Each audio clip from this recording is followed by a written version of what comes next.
Hi Capricorn, welcome to your reading for the 30th of January into early Feb.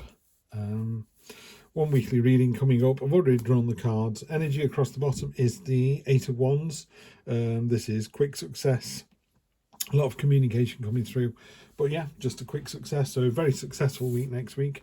Does look like that. I mean, there's some work involved, but you're starting the week with a magician. So, you know, we could have, we did draw this card first. You can draw this one card and just stop and walk away. Master Manipulator, all the tools at your disposal, complete imbalance in harmony, as above, so below. He's got the lemniscate above his head, which is the infinity symbol. It's like, I can do this all day long.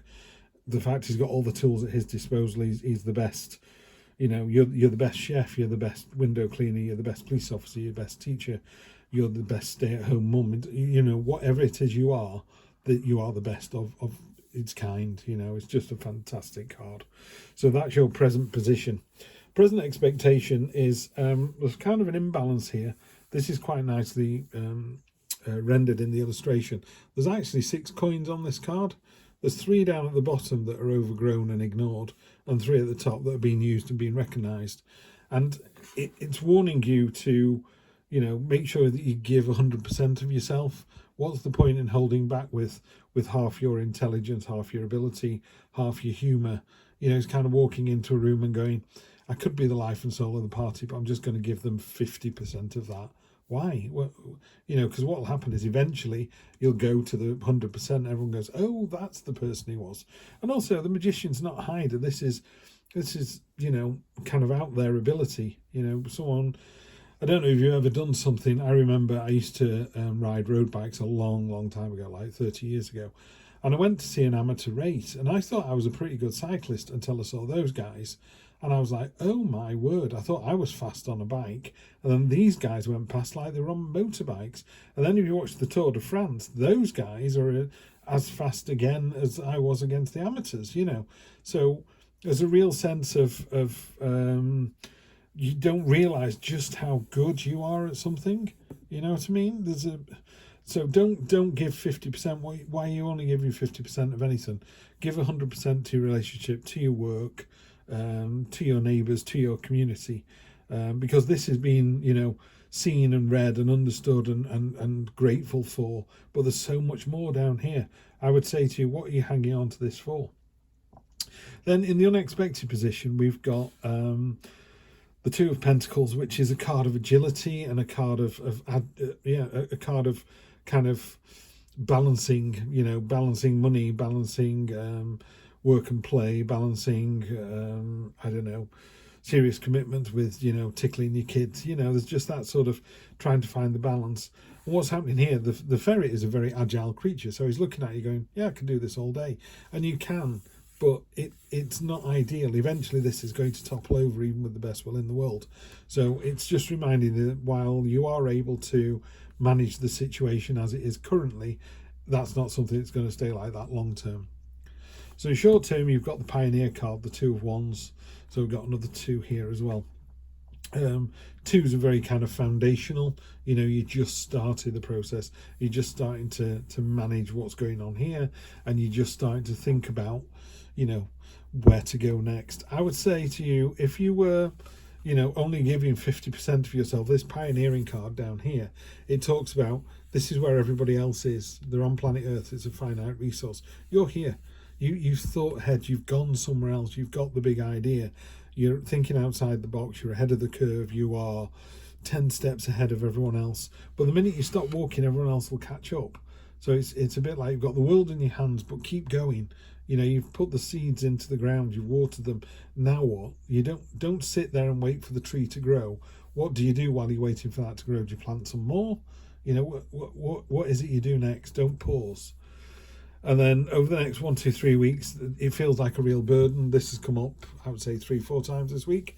So maybe everybody is feeling that way. It's that kind of time of the month where we've all run out of money and we're all waiting for payday. And it does feel like a burden, you know, all these sticks on top of this poor beetle.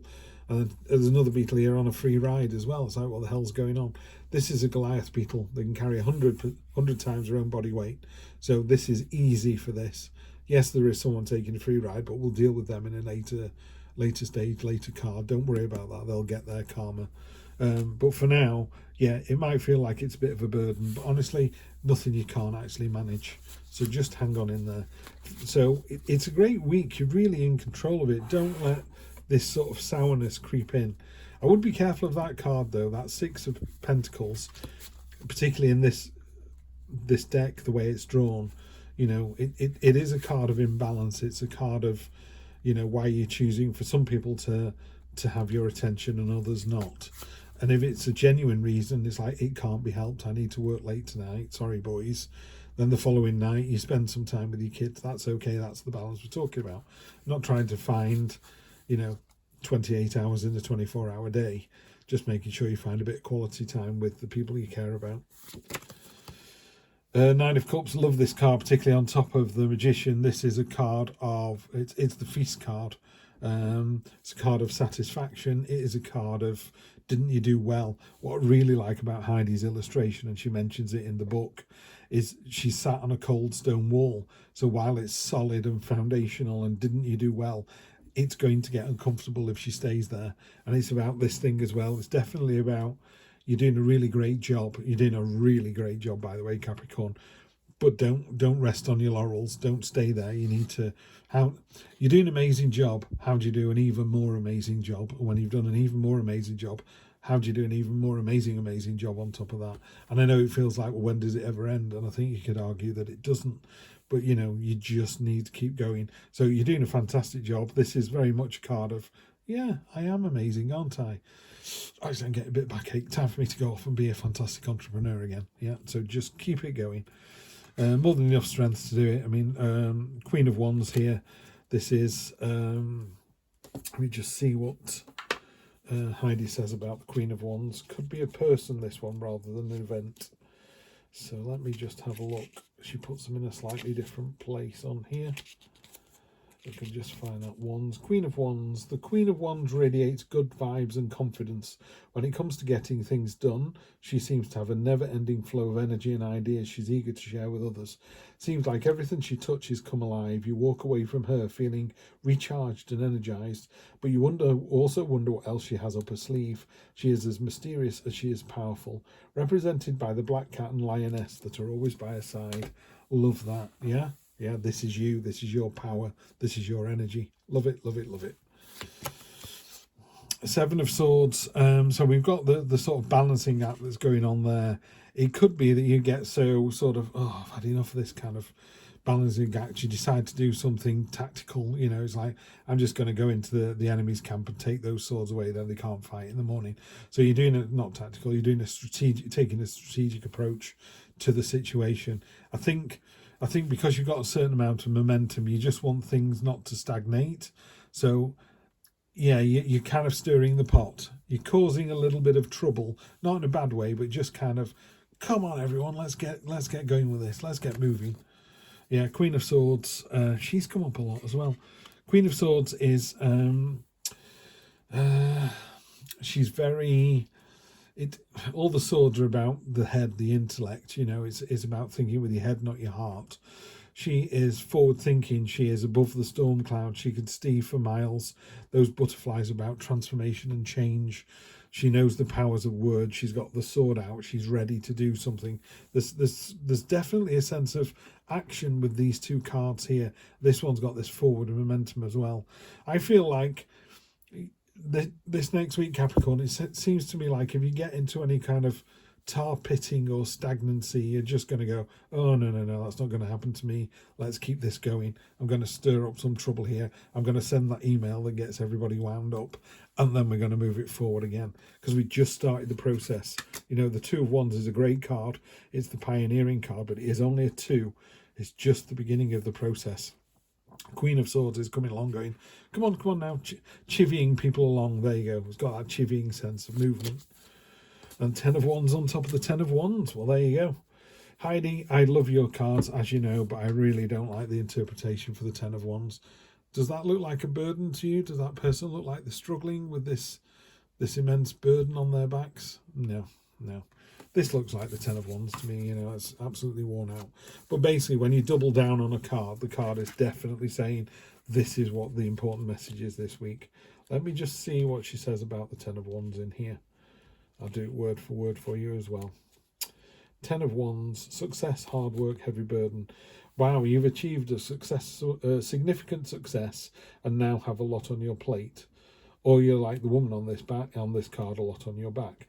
You've taken on so many responsibilities, you're starting to feel worn down or weighed down by the amount of pressure you're under to maintain success. Remember, you don't have to take it all on yourself. It's absolutely reasonable to prioritise tasks and drop the less important ones, or delegate work to colleagues, friends and family members who have more bandwidth than you. Don't be a martyr. Don't feel obligated to spread yourself thin to please other people. Yeah, I don't see that you're spreading yourself thin, because I think one of the things about the burden card is it's that very ability to cross the finish line. You might be exhausted, but you're going to keep going. So I would say, if you've got any pausing this week where you feel like the momentum's beginning to ebb away, just remember the Nine of Cups. You are fantastic. Yeah, it's the Feast card. It's a card of abundance and satisfaction. You are the magician this week. You literally, you can turn anything to gold. So take that this week and really take the impetus of the Queen of Swords. I would say just keep it going, and before you know it, you'll be over the hurdle of the Ten of Wands. Get that burden behind you. Start afresh. Lovely. Right, Capricorn, always a pleasure to read for you guys and gals, and I will see you next week for more of the same. Take care.